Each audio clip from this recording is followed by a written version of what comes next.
Ladies and gentlemen, good evening and welcome back to our YouTube channel once again.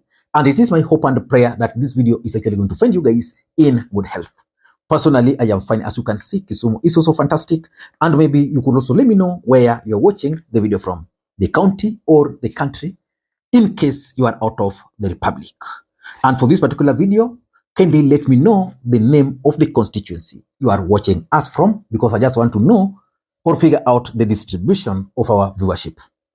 Ladies and gentlemen, William Ruto, the President of the Republic of Kenya, has once again embarked on a 5-day tour of the coastal region. And if you ask me, that visit by William Ruto to the coastal region is significant politically speaking and should actually worry Azimio la Umoja One Kenya Alliance. So in this video, I want to explain to you guys why the visit by William Ruto to the coastal region should worry the Azimio brigades. And by the way, before we do that, yesterday, in one of my videos, I opined that William Ruto clearly locked Rigathi Gachagua out of King Charles' visit to the country. And again, in one of the videos, I offered my unsolicited advice on what Rigathi Gachagua ought to do. And one of them was that Rigathi Gachagua ought to have figured out how he was going to confront William Ruto over the same. And today in the morning, photos of Rigathi Gachagua with William Ruto emerged while they were in Mombasa. Do you think Rigathi Gachagua just went to Mombasa to have coffee, tea, or to laugh with William Ruto? I am 100% sure that Rigathi Gachagua probably might have asked William Ruto a few questions about this particular visit, because one of the questions that really I'd really have wanted Rigathi Gachagua to ask was whether his office, the office of the Deputy President, was involved in the coming or in the visit by King Charles. Maybe we need to do a video about that encounter between William Ruto and Rigathi Gachagua in Mombasa, because you can't convince me that the king came to the country. Then Rigathi Gachagua had to wait to receive him in Mombasa on almost the third day. It doesn't really make sense to me. So for me, Rigathi Gachagua actually went to Mombasa to ask William Ruto a few questions. But that's not the objective of this video. In this video, I want to try and explain to you guys why Azimio la Umoja One Kenya Alliance should be worried about William Ruto's visit to the coastal region. Before we do that, for those who are watching this channel for the first time, please take a second or two, click that subscribe button so that next time we produce a video like this, YouTube will automatically notify you. And to the subscribers, I want to continue thanking you guys for your continued support, because without that support, this channel cannot be where it is. And as you can see, ladies and gentlemen, for those who are always watching here, the background is a bit different from what we are used to. We are experimenting. We are trying to revamp the studio. So today we painted it a bit dark just to have a feel. So you can let us know what you think. You know, there's a bit of reflection somewhere there because it's still wet actually. So maybe tomorrow that reflection will not be there fully. And we are intending to add a few lights here and there to just make it better. So you can let us know. Some of you would prefer maybe make it a bit lighter, or we retain the white color. You can let me know in the comment section. Ladies and gentlemen, why do you think Azimio la Umoja One Kenya Alliance should actually be worried by William Ruto's visit to the coastal region? If you ask me, Azimio should not sleep because of 3 or 4 reasons. Number one, William Ruto is actually keen on inheriting Raila Odinga strongholds. That is the coastal region, Western Kenya, and Nyanza. William Ruto is keen on those 3 counties. And if Azimio la Umoja One Kenya Alliance are not careful, William Ruto is going to succeed. Remember, William Ruto is the president of the Republic of Kenya. He has intelligence. Probably he's been informed that Raila Odinga might actually not be on the ballot. And therefore, if Raila Odinga will not be on the ballot, it's not automatic that some of his supporters will automatically shift their allegiance to the candidate Raila Odinga is going to propose to them. And if you've been studying William Ruto, his strategy of inheriting Raila Odinga's strongholds began a long time ago. Ahead of 2017 general election, Jubilee Party had a very bad reputation at the coastal region. But they came up with a strategy that the coastal people really did not have time for Uhuru Kenyatta. So their strategy was, let William Ruto go and be the face of Jubilee campaigns in the coastal region. And that's exactly what they did. And it paid off a bit. Then in 2022, William Ruto almost succeeded in the coastal region, especially using the port politics and the fact that we had SGR that terminated in Naivasha, and it was interpreted to mean that it terminated in Uhuru Kenyatta's farm and that it was taking the land. I mean, it was taking the businesses from Mombasa people to Naivasha. He almost succeeded. But currently, as we speak, William Ruto is keen on Azimio la Umoja One Kenya Alliance strongholds. That is Coast, Nyanza, and Western. Why do you think William Ruto is keen on inheriting those support base? Probably he's been informed that Raila Odinga will not be on the ballot. And in case Raila Odinga will not be on the ballot, who will inherit them? So he's going there. And that's why he's going to go there severally until he will become a common face. I was listening to Rigathi Gachagua today. And in his speech, he was like, that was the first time a sitting president went to the area they went. Asante. Mheshimiwa Rais, kiongozi wetu, Daktari William Samoei Ruto, mawaziri, gavana wetu, watu wa Mkwiro, hamjambo? Hamjambo tena. Mheshimiwa Rais, sisi tumefurahi sana kufika hapa na wewe katika ziara yako ya maendeleo hapa katika Pwani. Na rais, wenyeji wa hapa wamesema ya kwamba tangu uhuru hakuna rais wa Jamhuri ya Kenya ameweza kufika hapa. Wewe ndio umeweka historia kuwa kiongozi wa taifa kufika hapa. Na rais, tunataka tukupongeze kwa sababu huu mradi. And that is William Ruto's strategy. If you follow William Ruto closely, when he came to Kisumu here, you know, when he came to Nyanza, not really Kisumu, William Ruto's strategy was to go to deep areas where no president has ever gone to. Kanyagwaluko, inside Muroni there, Subandani huko, where no other president had actually gone to. So the strategy is to have people remember those incidences so that if in case William Ruto will be on the ballot and Kalonzo Musyoka will also be on the ballot, for example, then the residents down there will figure out, for us, we've seen Ruto. We've not seen Kalonzo. And that should worry Azimio la Umoja One Kenya Alliance. Because if you look at the figures of the 2022 presidential election, Mombasa, I believe it was not, those are not the true figures. Mombasa was probably rigged. But in Mombasa, Raila had 161,000 votes. Ruto had 130. That was too close. Previously, it would have been 30% for Ruto, over 70 or something for Raila. In Kwale, Raila performed well. He had 125,000, while Ruto had 51%. By the way, Kwale, I don't know, but the governor went to UDA party. Of course, maybe because of the way ODM conducted their nominations. In Kilifi, I was actually shocked also.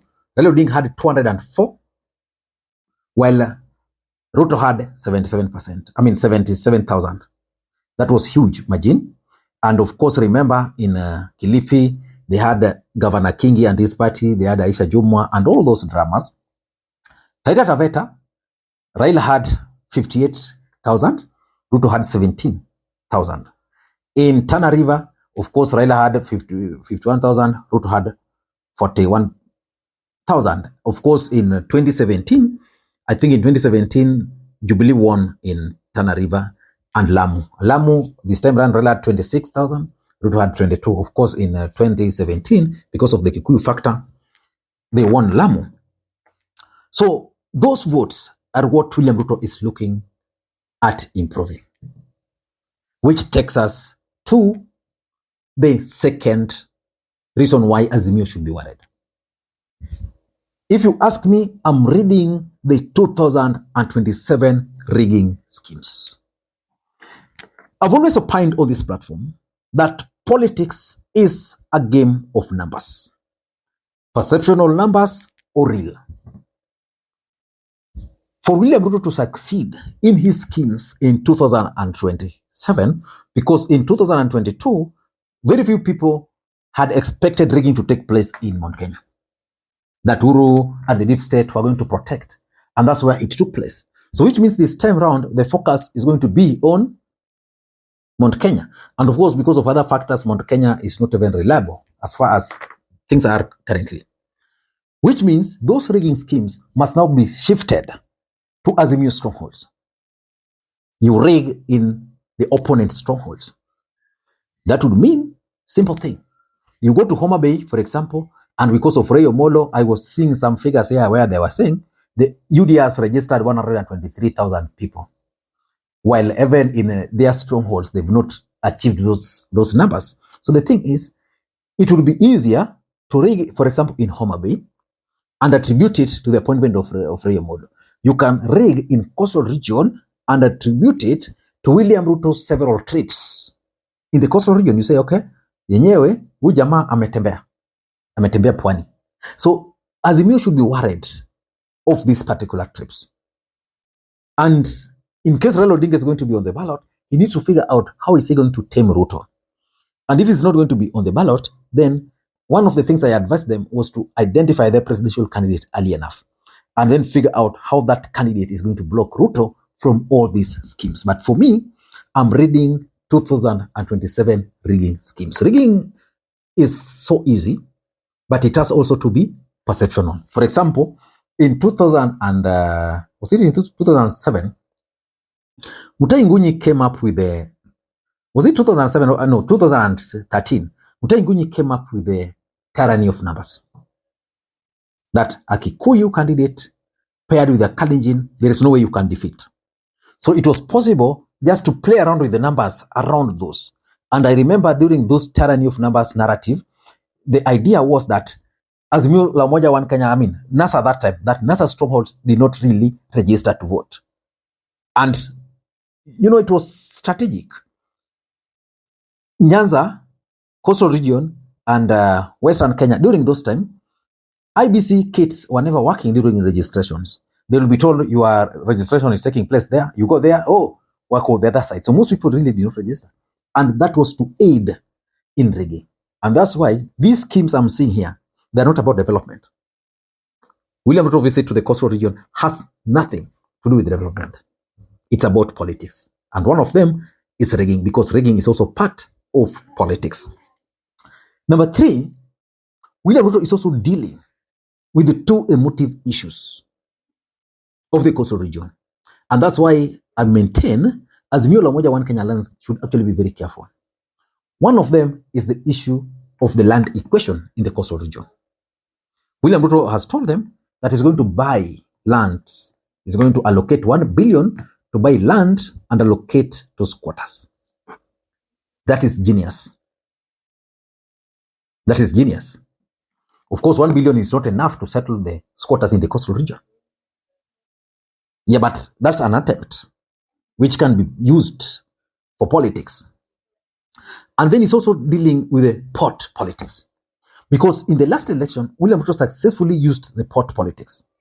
But again, that port politics was going to haunt him after he entered into some deal with some companies to privatize sections of the port. And Azimio la Umoja One Kenya Alliance had started taking advantage of that. And of course, it was hitting badly on William Ruto. So William Ruto is dealing with it. So if I was Azimio la Umoja One Kenya Alliance, I would be worried that the two emotive issues that can actually make you win the support of the coastal region, William Ruto is addressing. I told you that William Ruto is the president of the Republic of Kenya. And as the president of the Republic of Kenya, it simply means that he consumes intelligence, first-hand intelligence. So maybe the intelligence told him that the port issue is making you very unpopular. So go down there, try and address it. I'm sure, apart from the public meetings we are witnessing, William Ruto is busy currently meeting other stakeholders at night. The third thing here, in my view, is the Mount Kenya factor. The truth of the matter is that moving forward, Mount Kenya is not very happy with William Ruto. They are disappointed. What happened to Rigathi Gachagua, I'm sure, is hot topic in the mountain today. The other day, there was that road show, and the residents refused to receive greetings from William Ruto and Gachagua. And of course, that road show had to be stopped, cancelled by the state because they feared it was going to have more implications. William Ruto is not sure of the mountain, and therefore his solace go to Azimio La Moja One Kenya Alliance. And you know, politics is politics. There is no way Raila Odinga would have just gone to State House like that. Maybe there are already some kind of handshake which is allowing him to move the way he's moving. So for me, that is something that should worry these guys. And lastly, William Ruto is trying to maintain his visibility. Visibility is key in politics. You go out to a place, you are chased. You go back, they look at you. You go back, they start listening to you. You go back, you convince some. And that's William Ruto's strategy. In fact, William Ruto is playing Moise politics, where you don't sit in office, because office is not politics. For example, why did William Ruto spend 4 days receiving the king? Before that, where was he from? Dubai. Before that, where? Then he's now in the coastal region for 7 days. When is William Ruto meeting with technocrats to discuss the issues affecting the country, like the state of economy? Where? When? When is William Ruto meeting with the KRA, for example, to address the issues which Kenyans are raising, the issues of the issues of the airport, JKI, where visitors are being harassed? When is he having those meetings? When is William Ruto, as the president of the Republic of Kenya, sitting in his office? Because, you know, a president is supposed to be a president, sitting in his office, meet people, get reports, deal with those reports. When? Ruto is just busy moving around the country, politics. You know, for me, what is important to Ruto is two. The business aspect of the government and the political aspect of the government. Whether they benefit the common man or not, that's not for me to say. Until next time, this is Lee Makwiny. Bye-bye.